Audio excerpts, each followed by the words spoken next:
Okay, thank you so much, Shalisa, for leading us in this forum today. And yeah, I'll turn things over to you.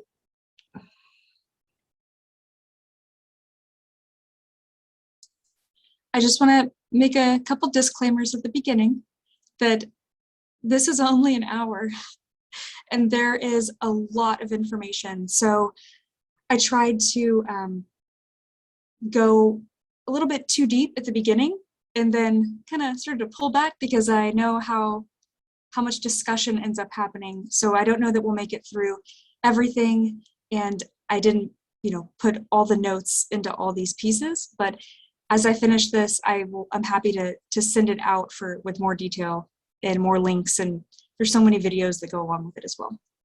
Yeah, so we can always do another one. I'd be happy to do a part 2, part 3.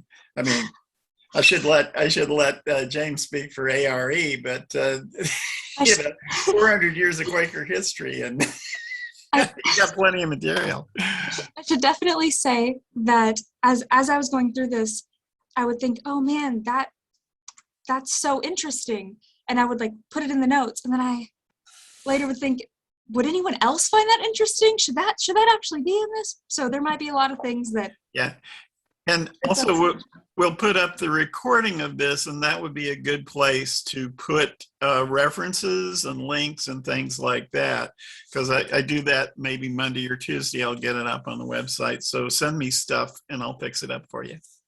Okay, fantastic. So I guess I will just go ahead and knock this out. Oh, oops. Let's see.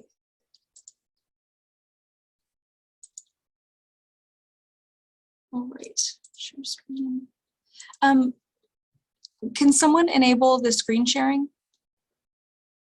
please? Yeah, just a second, I'll fix you up.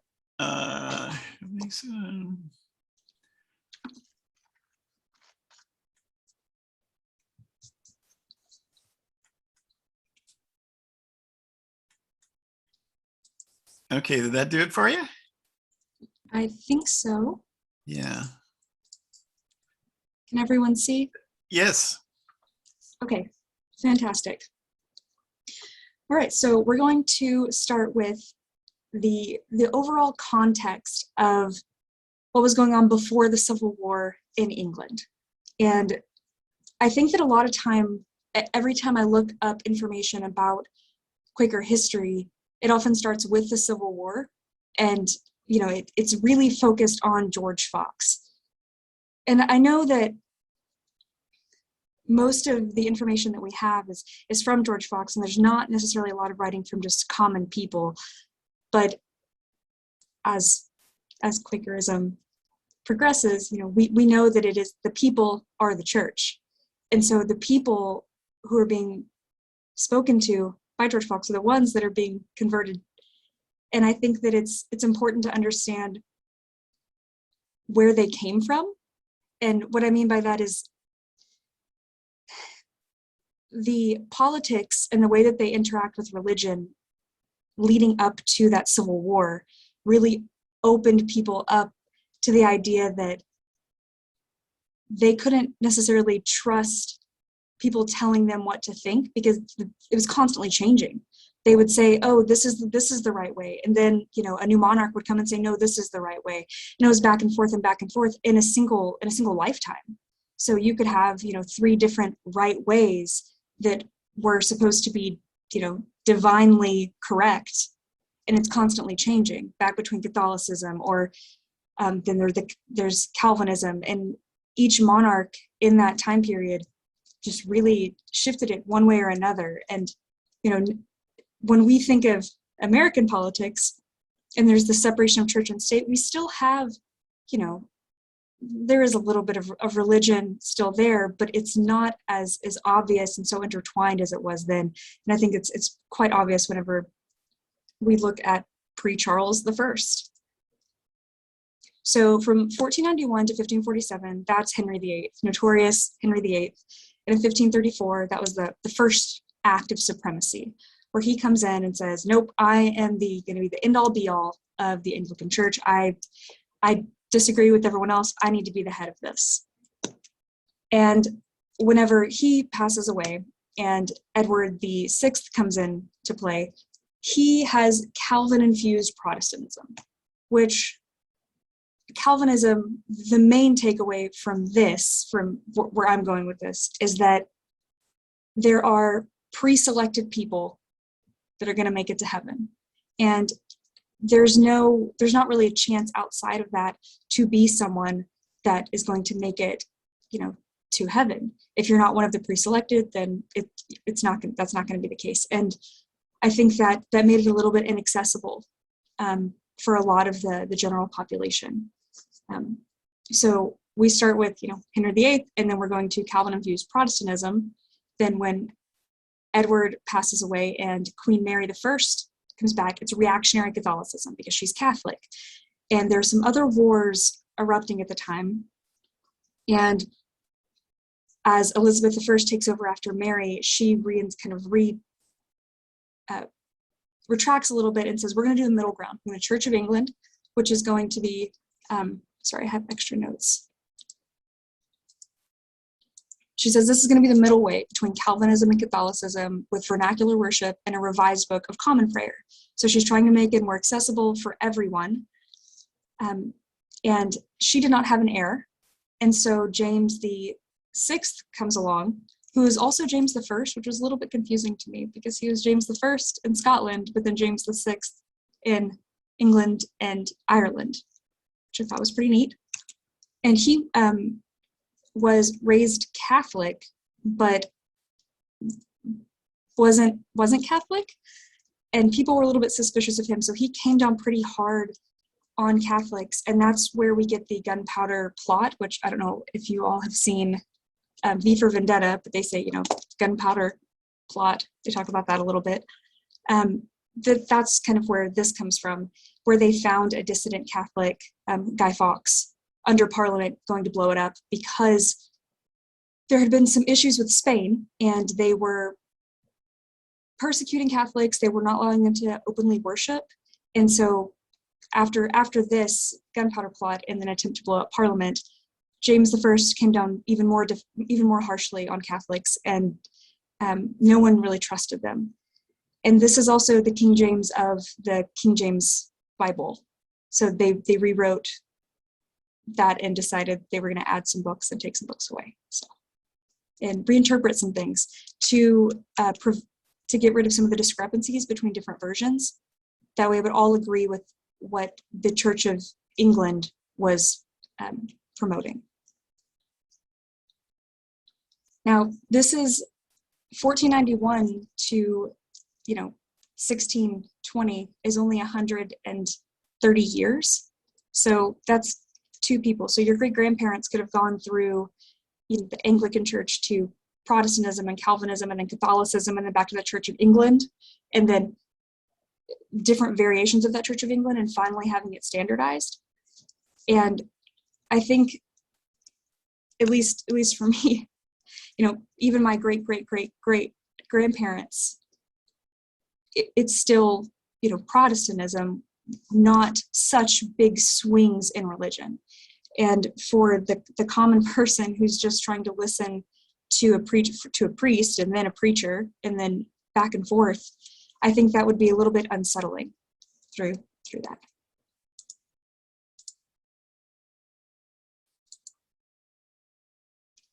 So Charles I.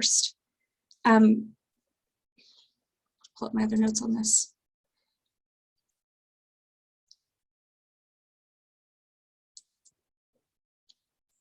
So Charles I started off, remember the gunpowder plot just happened not too long ago.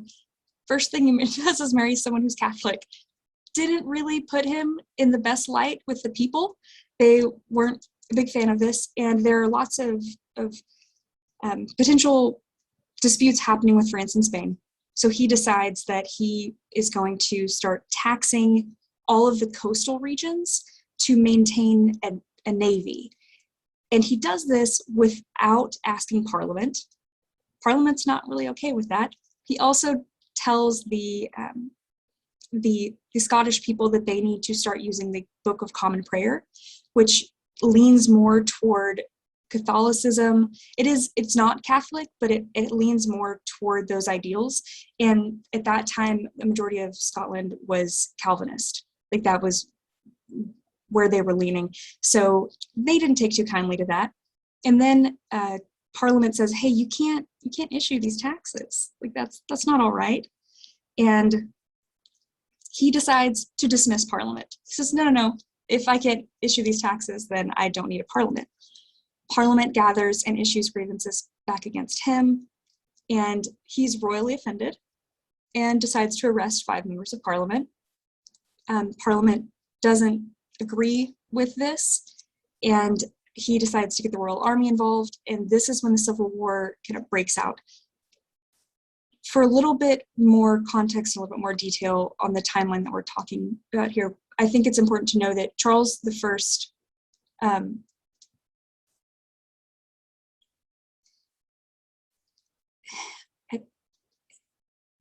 I'm trying to think the best way to say this.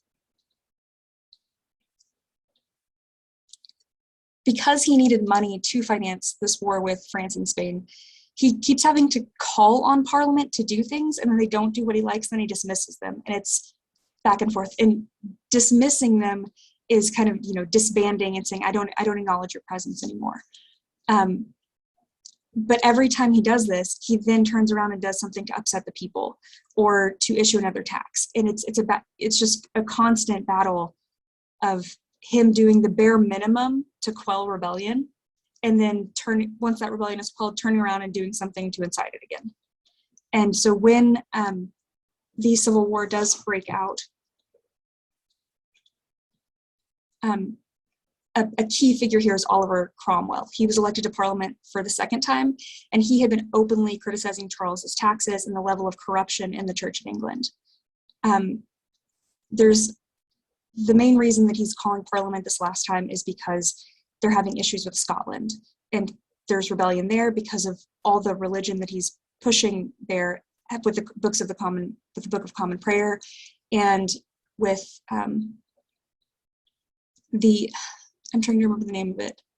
So I have so many notes. I'm so sorry.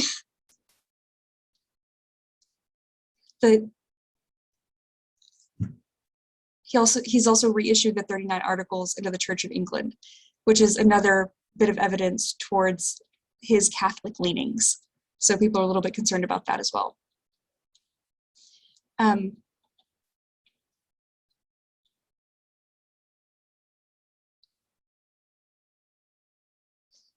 So in January of 1642, Charles instructs his Attorney General to issue a charge of treason against members of the Parliament. Parliament, like I said, refuses to recognize the charge.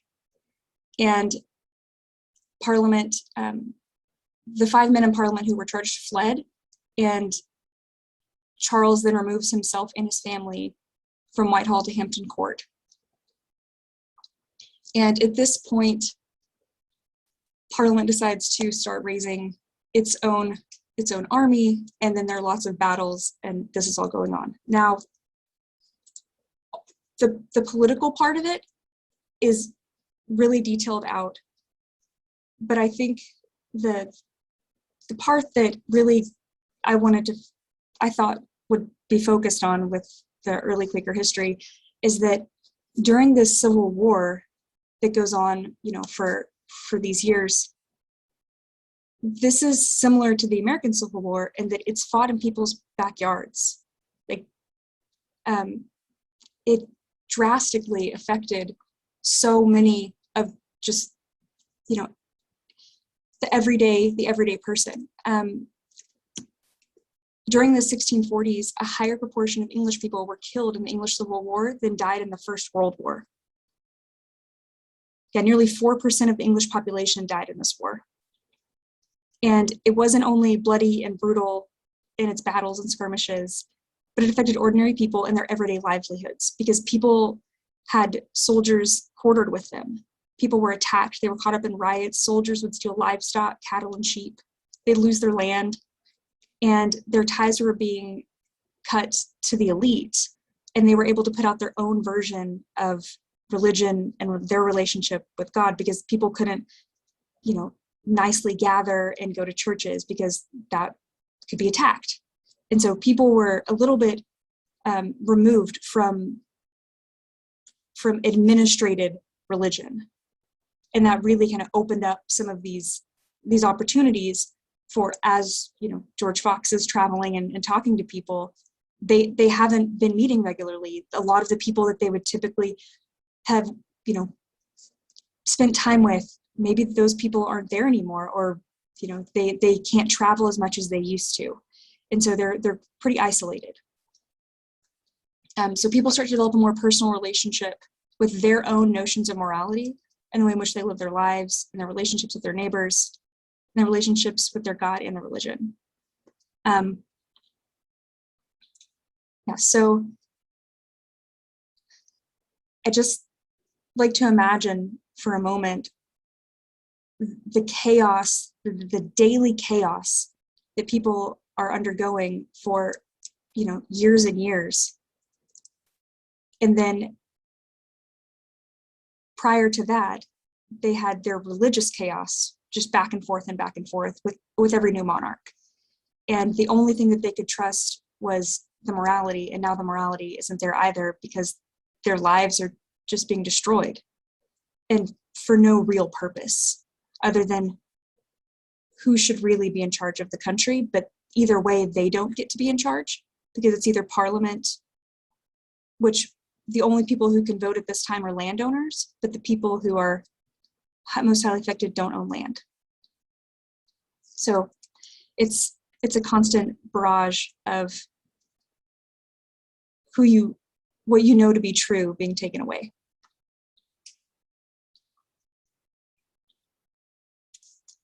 So during this time, there were many who sought to find the Holy Spirit within, and they would fast and pray, sometimes for hours and days on end. They would go without sleep and searching inside to what they would find, the still small voice that would instruct them on how to live a godly life. There are others who not only want to seek inside themselves, but they want to bear witness. And those people are groups like the Seekers, the Muggletonians, and the Ranters. Those are people that kind of come out in this time who are, you know, speaking out in the streets for people to search among themselves and within themselves to find this. I have a little note in here that once I got past that, I was supposed to stop talking and ask if anybody had input or questions or wanted to discuss. Otherwise, I just keep talking.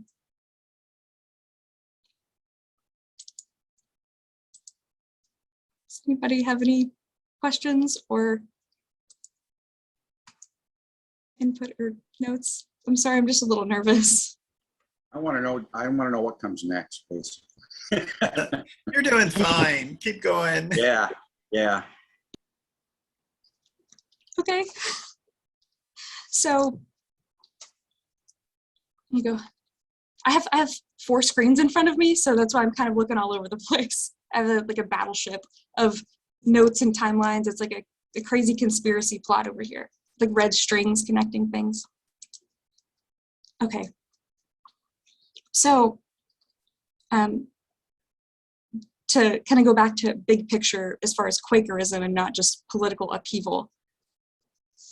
In general, during this time, most of these groups are seen as social threats. And the leader of the opposition, I would say, to the king in the Civil War is Oliver Cromwell. And Oliver Cromwell is a Puritan. And anything that is not Puritanism is heresy. And he is a very good military leader. And his time in which he is in power starts off as it often does, where he's doing this for the people because he sees the king as being corrupt and not for the people. And then, you know, Parliament comes in, and a lot of these people that were MPs and already had power in the government, they would take the land of the people that had been on the side of the king, you know, that had whenever they won and the king lost and he was beheaded, all of these MPs would then take the land of the people who'd been royalists. They had been on the side of the king and they lost. So they lost all their land and their title. But instead of giving that to the people, they were just getting more and more power individually. And Oliver Cromwell didn't like that. So he just dismissed everyone and created a military state, essentially.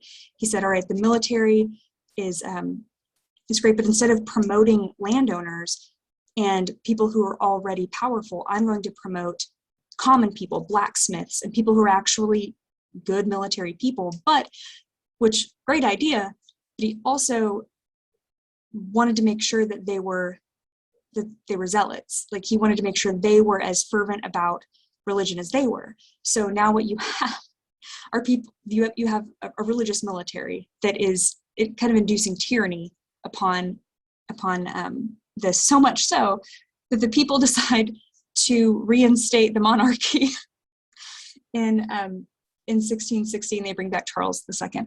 But before that point, from the start of the Republic, which, you know, Oliver Cromwell is leading to the reinstatement of the monarchy in 1660, it is a time in which George Fox is really starting to gather people and organize and make his way across the country. It's in 1649 here that King Charles I is beheaded, and it's the start of this republic. The following year is when Fox is in jail in Derby, and he's then released and heads north to Yorkshire. In 1652, that's when George Fox has his experience on Pendle Hill, Fairbank Fell, and Swarthmore Hall. That's all in 1652, which is really the start of the Quaker movement, which is right in the middle of this republic. And the republic hasn't been around long enough to have a lot of organization, because they had just, you know, a few years before been through this horrific civil war. You know, the Civil War lasted 7 years, and it, you know, was devastating to the country. Toward the end of this republic, the Quaker movement is really, you know, gaining speed, and the Quaker headquarters moves to London, and James Naylor is tried for blasphemy. And I don't know if I need to go over his history or not, but because they're getting a little bit more publicity, they're also a little bit bigger of a target. And George Fox isn't exactly the most well-liked person. He's what people call authentic. That's the word that keeps coming up, is that he's very authentic in his speech. But the way that we view Quakerism now, that, you know, it's nonviolent, which it still was then, but it also isn't going around shouting to other people that you're wrong, we're right. That's a little bit more what it was like then, is that the Quakers were the only group that were in the right, and that's what they would profess. And it was because, you know, everyone else had really turned away from God by seeking direction from someone other than God, by seeking direction from a preacher or a priest, and, you know, taking oaths and making things more holy than other things. So, you know, one building being more holy than another building, and creating all these tiers and hierarchies is not what George Fox believes to be, you know, the way and the light. And I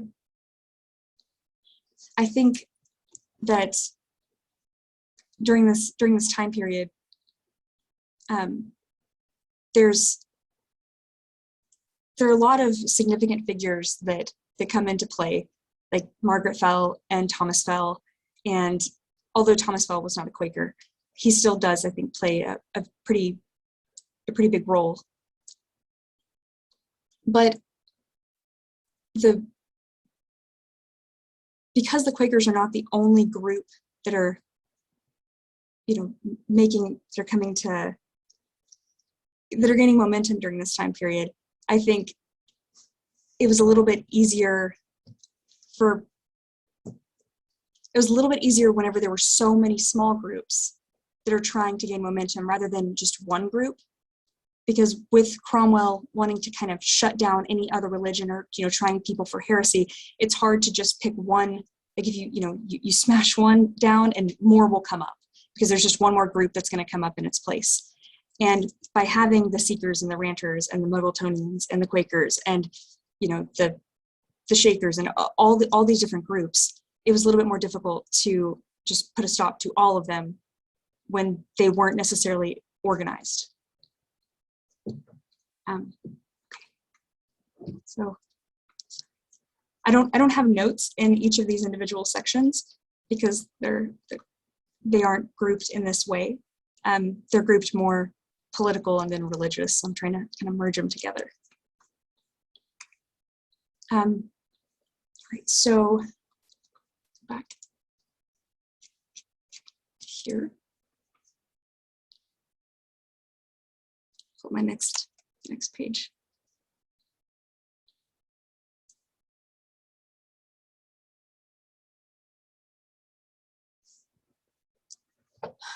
Okay, so there are two key differences between the Quakers and these other sects who had similar views and similar approaches. And one is a sense of individualism, that although they bore witness and often bore witness in front of their neighbors, they were only explaining their individual view. They weren't offering it as prophetic vision for others to follow. And the other reason Quakers are going to survive this is because they chose to adapt their approach. After the Civil War period had ended, they became what is called Quietist, that they no longer disturbed church meetings, they lived within their own communities and kept a tight-knit community of believers meeting in the meeting house and refusing to take part in politics and a social disruption that continued in the 1660s, which is when the monarchy was reinstated.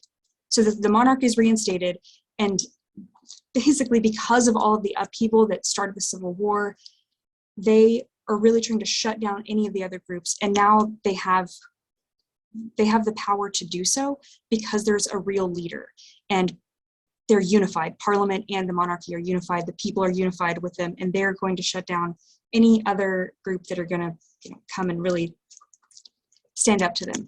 And that's when the Quakers kind of stopped shouting at people in the streets, which probably was for the best. Right.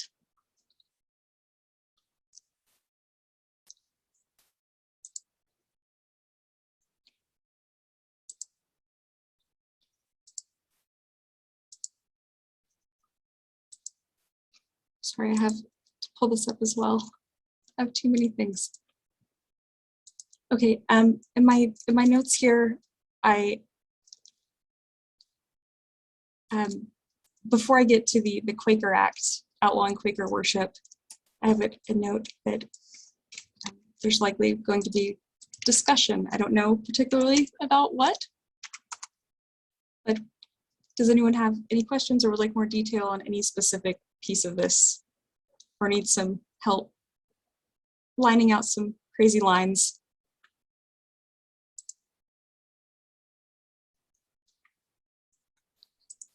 Just a couple of kind of footnotes. Okay, not disagreeing with any of this, but you might, just for fun, want to take a closer look at Cromwell's army. That was the New Model Army. And one of the things about it was they were not following an orthodoxy as dictated by Cromwell. They were really making it up as they went along.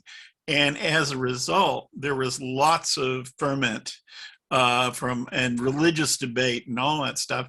And that's where a lot of the early Quaker leadership came from, believe it or not, the New Model Army. And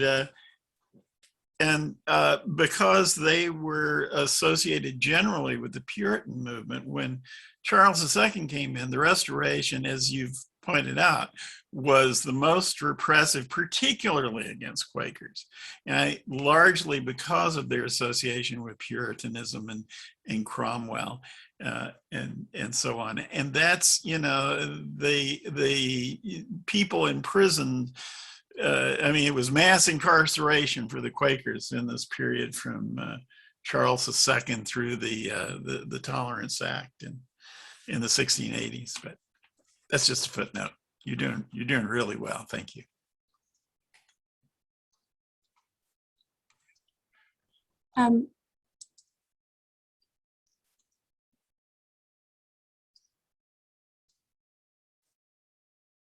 You know, rather than this just being a lecture, I kind of wanted to connect with other members on what they thought it would be like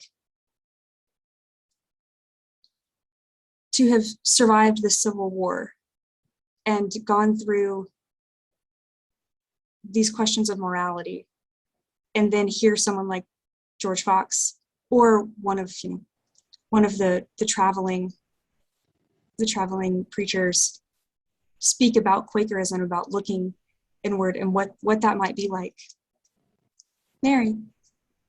I noticed, I had heard, of course, about Quakers going into churches and getting up and talking against the preacher in the middle of things. What I hadn't quite realized is how much church and state were one thing at the time. So preaching in the square was probably about the same as preaching in the middle of the church. Is that correct? Yeah, it was really okay. So there was what I thought was a pretty cool anecdote was that George Fox at I think it was at Whitsunday? No, Whitday. It was a fair where a lot of people were gathered, and he was in a tree outside preaching. And some people said, why are you doing this? Like, if you want to preach, go into the church. Like, this isn't church. We don't want to hear you preaching. And he said, but that's the point, is that that's just a building. And by creating this, that building is not the church. The people are the church, and the people are out here. So I am talking to the church because the people are the church. And I thought that was an interesting, because it was very wacky to do that, to lead any type of, religious outing outdoors. It should be held, it should be very formal and in the church. By doing it outside, it was quite a bit of symbolism, and I thought that was pretty neat. It's a neat little thing. I don't exactly know where it would fit into this. I guess mostly in 1652 and 1653,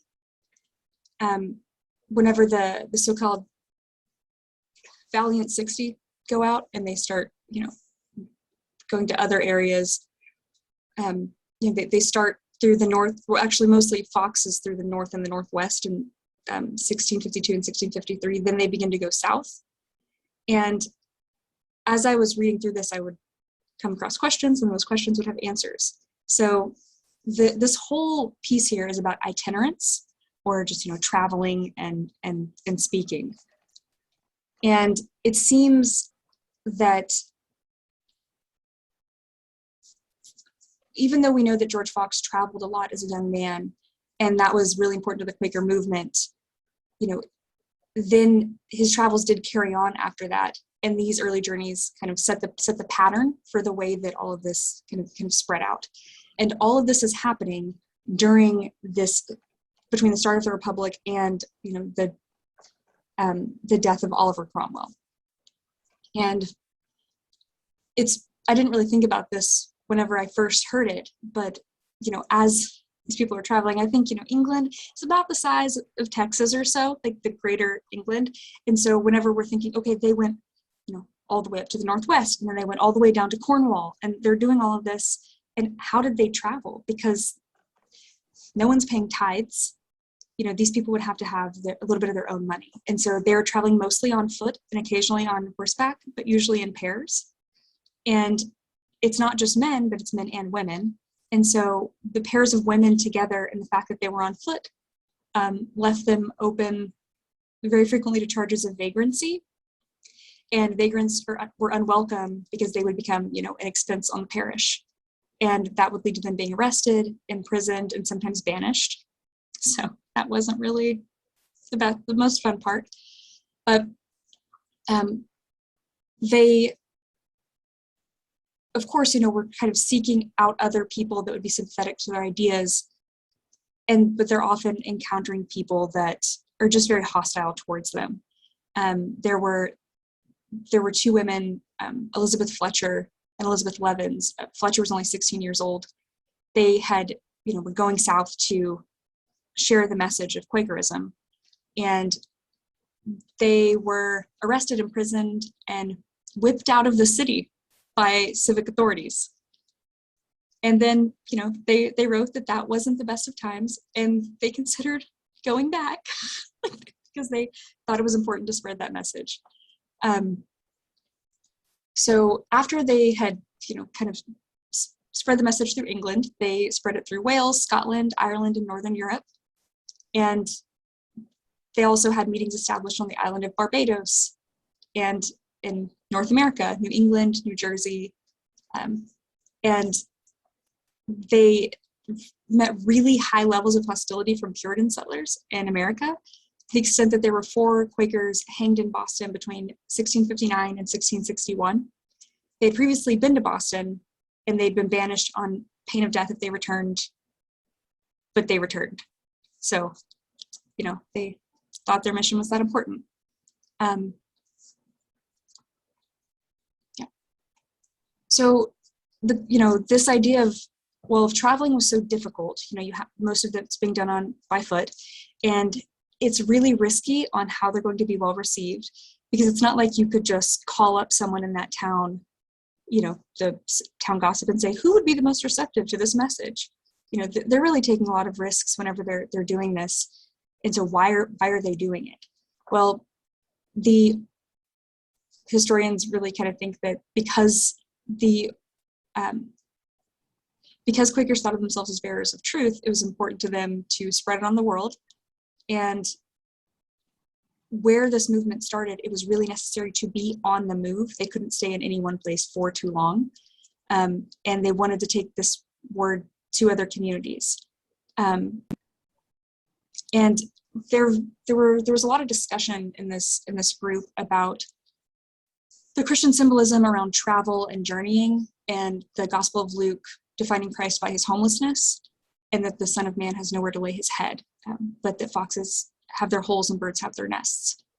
And that symbolism is important in that, the first followers of Christ were also itinerants, and that the first disciples were always on the move, and the early friends were very consciously following the footsteps of the first disciples.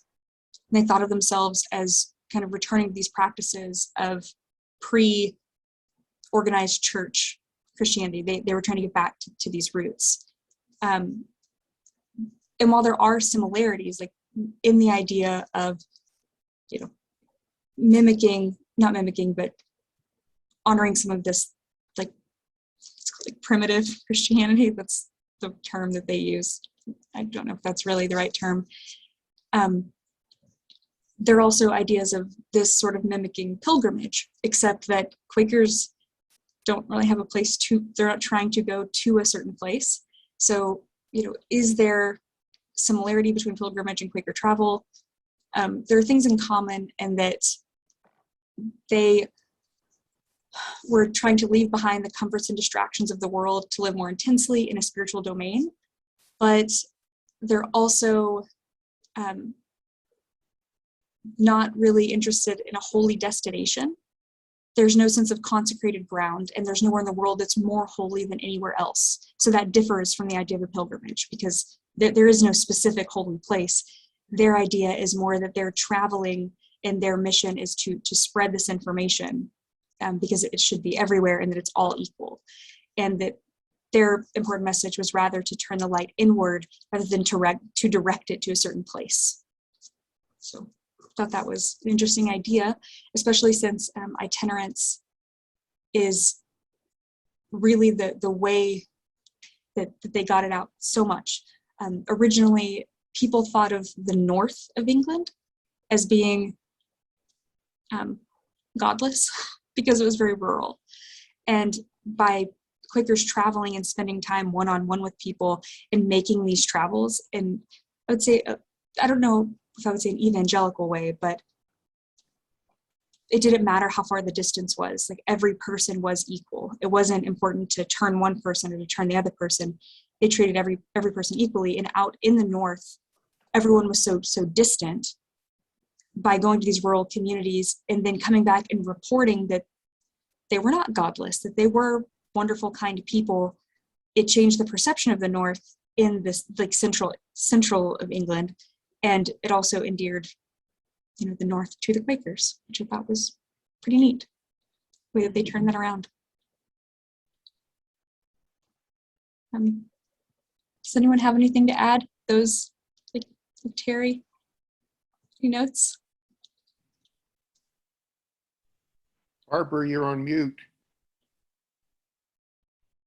Unmuted. Okay, I have a question. You had mentioned different sects, and I think you mentioned ranchers in there. I'll look that up later. But whatever happened to all these different little factions of little religious sects? Did Oliver Cromwell squash them pretty well?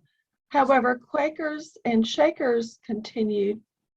But what about those others I didn't catch that you had mentioned? Did he get rid of them totally? Well, Or did they go into hiding? Oliver Cromwell didn't really get rid of anyone. He didn't have enough time really to. And whenever Charles II, was reinstated, there was just a lot of persecution of anything that wasn't his religion. And these groups, some of them merged together, some of them, were taken in by other groups, and some of them kind of died out, and other people were just imprisoned. I don't have detailed notes on all of those, but I know that they do go over it in the Quakerism 101 course. They talk about all those different groups, and I have those notes up here. Those are well. I think Terry might have more information on that, or I don't have a lot of information on all of the smaller I'll sects. put in a little bit of these various groups that are mentioned in the histories. Quakerism is the only long surviving one, but it wasn't necessarily about the repression. And I don't mean to be such a defender of Cromwell here, but the worst of the repression came from the monarchy and the Cavaliers. And actually, the whole Cromwellian world, there was a lot of internecine competition. And to the extent that the Quakers were persecuted under Cromwell, it came more out of that, and then the real worst of it came later. But that's subject for another 3 or 4 history sessions. All these little groups, and they were very, very different. And after the Restoration, Friends spent a lot of time trying to distinguish themselves from the other groups, because these other sects were, and they weren't even sects. Some of them were just loosely defined philosophies or groups of people, but they were getting it worse than the Quakers, and they were the ones that were perceived as more of a threat to the crown.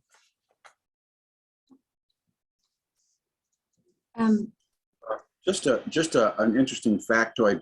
The last Muggletonian died in the 1930s. So, Really?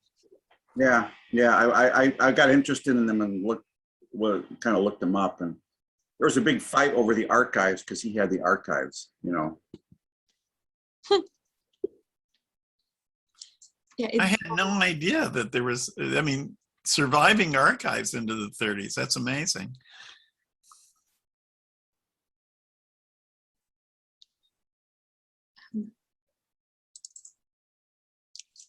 So, just one little thing and then I'll hush. But what's come out of this session for me is a thought that Quakerism was born in the crucible of the Civil War. And if you also look at Quakerism during the American Civil War, this was a time of tremendous challenge and change for Quakers. And frankly, I believe we now find ourselves in another civil war of a sort, and that maybe we have something to learn from the folks who preceded us about how we witness and how we behave during a time of really bad upheaval between our own neighbors. They, in some of the texts that I read, I thought it was worded pretty well, Terry, to what you're saying, is that in each of these times, it seems like you're living in a world in which God has abandoned you, or at least abandoned your neighbors, and your morality is questioned. And when your morality is tied to something other than your internal light, that's where you turn inward to see, like, what do I actually believe? Because everything that you do believe is not holding true. You know, if what you've been told is right, then why is this happening? You know, if you're following the rules and you're doing what you're supposed to do, but you're having to quarter soldiers and your livelihood is being threatened over and over again, and you're just facing hardship after hardship, and you're following the rules, and that's all you're supposed to do, then why is this happening? And whenever you're questioned in that way, I think it opens up for a little bit of reflection. Anyway, yeah, so there's that. So when Charles II is reinstated, and I'm not reinstated, it's new Charles II, not the first. Whenever the monarchy is reinstated, but Charles II, takes their, they really, like Terry said, are just trying to squash and quell anything that goes against their religion. And I'm looking, I had some statistics up here on this about the number of Quakers in prison. That was I'm trying to find it. It was, a very large percentage of people were imprisoned. Let's see. To find this.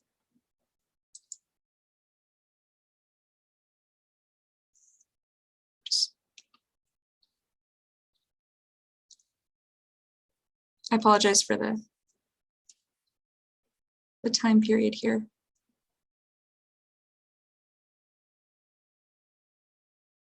Okay, so Margaret Fell rode from Westmoreland to Kent to meet Charles II as he landed in England, and he seemed favorable to the Quaker cause, but Parliament was not going to allow a monarch to have absolute power again. So and Parliament was now comprised of those displaced by Cromwell, and they did not have any sympathy for the Quakers, who subverted their faith. No, the Quakers subverted the Parliament's faith. So life became very difficult for the Quakers throughout the 1660s and 70s. And Quakerism was outlawed in 1662. Thousands of Quakers, including many of its leaders, would be imprisoned. Margaret Fell had all of her property removed from her for a time, and Fox, weakened by being imprisoned for his faith twice, feared for his life. Other leaders like Naylor, Burrow, and Howgill were dead by 1668. In the mid-1660s, Quakerism began to reorganize for the longer haul. They were not winning the nation for God as quickly as they had hoped. So they developed a clear structure, and the ideas of the second coming of Christ were less explicit. Quakerism became more pragmatic and started negotiating with Parliament for religious rights necessary for its survival. The second generation converts like Robert Barclay from Aberdeen and William Penn from London were key in shaping this movement. Penn, as we know, founded Pennsylvania in 1681. And in certain parts of England, Quakerism continued under the protection of local magistrates. The Quakers were only allowed to worship as they wish nationally with the passing of the Act of Toleration in 1689. It took nearly 40 years for Quakers to become an acceptable part of the religious landscape. So I think that's an entire lifetime. And, we know that George Fox passes away in 1690. So Quakerism was only legal for 1 year for his entire life. And still at the time in which they both passed away, Quakers were not allowed to be buried in churchyards. So they had to buy their own land. And Quaker burial grounds, like meeting houses, are unadorned because early Quakers did not use gravestones, believing this practice was rooted in vanity. So a lot of these Quaker burial grounds just have plaques saying that there are Quakers here. It doesn't necessarily go into detail. And there's a lot more to Quakerism, but I would definitely say that there's a lot that happens before, just right up until 1691. Like the birth of Quakerism in the middle of the Civil War, in the way that the common people were having to live their lives. It was just a storm. It was a perfect storm for self-reflection and stepping away from the leadership of the church and the leadership of the state being the church. So.